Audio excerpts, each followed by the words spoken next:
Hi friends, welcome to tips in Kannada YouTube channel. ನಾವಿವತ್ತು ಸಬ್ಬಸಿಗೆ ಸೊಪ್ಪು ಮತ್ತು ಮೊಟ್ಟೆನ ಹಾಕಿ ಪಲ್ಯ ಮಾಡೋದು ಹೇಗೆ ಅಂತ ನೋಡೋಣ ಬನ್ನಿ. ಮೊದಲಿಗೆ ಈ ಪಲ್ಯ ಮಾಡೋದಕ್ಕೆ ಏನೇನು ಸಾಮಗ್ರಿಗಳು ಬೇಕು ಅಂತ ನೋಡ್ಕೊಳ್ಳೋಣ. ನಾನಿಲ್ಲಿ ಅರ್ಧ ಕಟ್ಟಾಗುವಷ್ಟು ಸಬ್ಬಸಿಗೆ ಸೊಪ್ಪನ್ನು ನೀಟಾಗಿ ತೊಳೆದು ಕಟ್ ಮಾಡಿ ಇಟ್ಕೊಂಡಿದ್ದೀನಿ. ಒಂದು ಮೀಡಿಯಮ್ ಸೈಜ್ ಈರುಳ್ಳಿನ ಸಣ್ಣದಾಗಿ ಕಟ್ ಮಾಡಿ ಇಟ್ಕೊಂಡಿದ್ದೀನಿ. 4 ಹಸಿರು ಮೆಣಸಿಕಾಯಿನ ತೊಗೊಂಡಿದ್ದೀನಿ.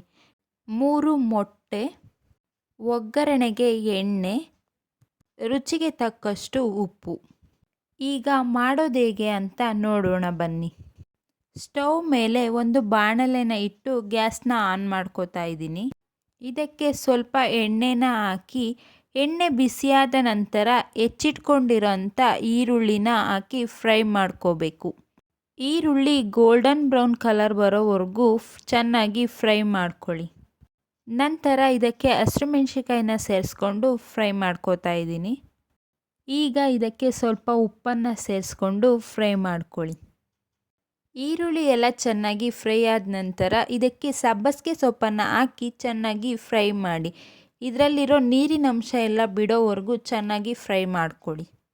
ಸಬ್ಬಸಿಗೆ ಸೊಪ್ಪು ಚೆನ್ನಾಗಿ ಬೆಂದ ಮೇಲೆ ಅದಕ್ಕೆ ತೆಗೆದಿಟ್ಕೊಂಡಿರುವಂಥ 3 ಮೊಟ್ಟೆನ ಸೇರಿಸಿ ಫ್ರೈ ಮಾಡ್ಕೊಳ್ಳಿ. ಮೊಟ್ಟೆ ಎಲ್ಲ ಚೆನ್ನಾಗಿ ಬೆಂದಾದ ನಂತರ ಅದಕ್ಕೆ ಉಪ್ಪು ಖಾರ ಎಲ್ಲ ಸರಿಯಾಗಿದೆಯಾ ಅಂತ ಒಂದು ಸಲ ಚೆಕ್ ಮಾಡ್ಕೊಳ್ಳಿ ಫ್ರೆಂಡ್ಸ್. ಈಗ ರುಚಿಕರವಾದ ಮೊಟ್ಟೆ ಸಬ್ಬಸಿಗೆ ಸೊಪ್ಪಿನ ಪಲ್ಯ ರೆಡಿಯಾಗಿದೆ.